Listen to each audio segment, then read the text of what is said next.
What's up, everybody? Mobby13. Okay, this is a quick update, although not perfect. Now you're seeing my PlayStation emulation graphics 3D file viewer.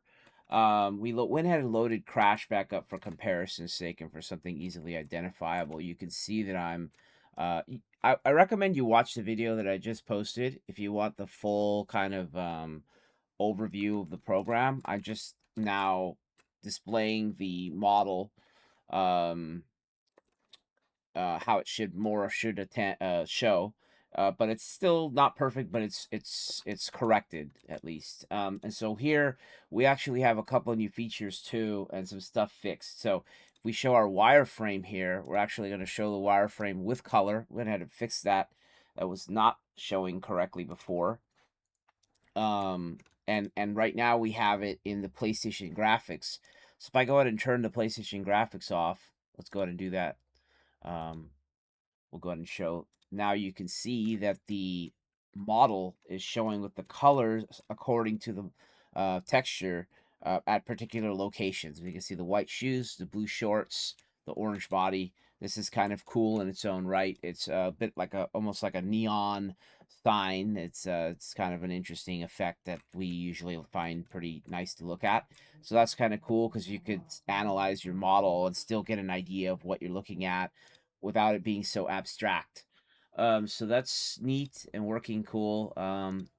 We could just go through some of this color stuff so you could see that changing through for the model.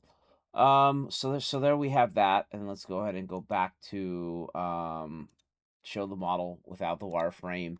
Now, another thing that we have, let's go back to PlayStation 1 style graphics. We have a grid. Actually, it's a new feature. We can hide or show this grid. Um, all right, let's go ahead and just show you the frame rate options again. So now we have our new features that we have this grid, this ground floor showing.